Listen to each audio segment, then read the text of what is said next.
السلام علیکم ناظرین کرام، آج جس ہم روس اور یوکرین کا جو موضوع ہے وہ انتہائی خطرناک ہے۔ اس کے بارے میں ہم اگرچہ کئی پروگرام کر چکے ہیں، لیکن یہ پروگرام جو ہے ہم اس لیے کر رہے ہیں مزید کہ یہ ایک عالمی جنگ کا خطرہ یہاں سے ضرور پیدا ہو رہا ہے، اور وہاں پر جو ہائبرڈ وار چل رہی ہے وہ کسی وقت بھی خطرناک صورت اختیار کر سکتی ہے۔ آج کے پروگرام میں ہم ایک کرس کانتھان جو ہیں وہ رائٹر ہیں، انہوں نے ایک آرٹیکل لکھا ہے، وہ ہم اس کا خلاصہ آپ کے خدمت میں پیش کریں گے۔ دوسرا ایک ولادیمیر میلوف ہے، جو کہ کوئی میرے خیال میں ایک رائٹر تو مد نظر نہیں آتا، کیونکہ اس کی تحریر جو ہے وہ ایسی نہیں ہے، لیکن وہ جو ہے وہ اس نے انسیپٹ نے یا فورن افیئرس میں وہ چھاپی ہے، اور اس میں انہوں نے اس کا جو کرس کانتھان نے جو ذکر کیا ہے اس کا الٹ بات کی ہے، کہ انہوں نے تو کہا ہے کہ روس پر جو پابندیاں لگی ہیں وہ کارآمد نہیں ہو رہی ہیں، یہ کہتے ہیں کارآمد ہو رہی ہیں۔ تیسرا جو ہے ہم یہ بتانا چاہیں گے کہ آپ کا جو روس اور یوکرین کے جنگ کے درمیان میں اقوام متحدہ کی جو رپورٹ آئی وہ آپ کی خدمت میں پیش کریں گے۔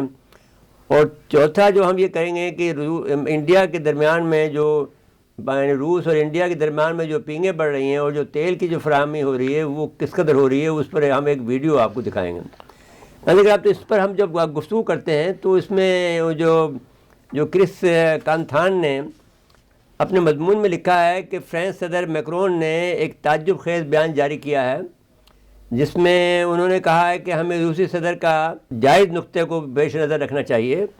اور وہ یہ ہے کہ اگر وہ یہ کہتا ہے، پیوٹن یہ کہتا ہے کہ اگر نیٹو ہمارے گھر کے دروازے پر آ جائے اور وہاں اسلحہ لے کے کھڑا ہو جائے تو پھر کیا روس کو خطرہ لاحق نہیں ہوگا؟ یہ سوال روس نے کیا۔ پھر اس کے علاوہ یعنی جو بھی، اور وہاں پھر وہ اڈے بھی بنانا چاہتا ہے اور روس کو خطرے میں ڈالنا چاہتا ہے۔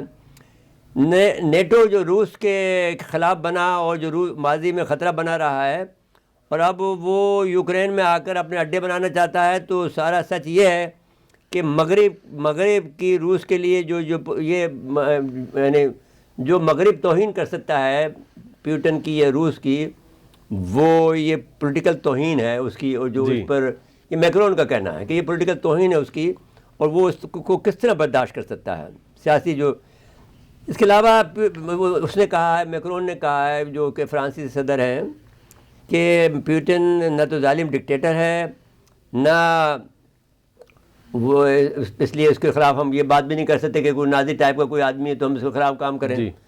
تو انہوں نے کہا، اور میکرون نے یہ بیان جو دیا ہے وہ جو بائیڈن سے ملاقات کے بعد دیا ہے۔ عجیب بات یہ ہوئی ہے، امریکہ کو یعنی پیغام دیا ہے۔ اچھا، دوسری بات یہ ہے کہ اس کے علاوہ جرمنی کے چانسلر جو ہیں شولز، انہوں نے بھی پیوٹن سے بات کی ہے۔ اس کے بعد میں اگر ہم دیکھیں کہ یہ امریکہ میں جو وہ یہ کہتے ہیں، جو وہاں کے جو اکثر دانشور ہیں مغرب کے، وہ یہ کہتے ہیں کہ امریکہ جو ہے وہ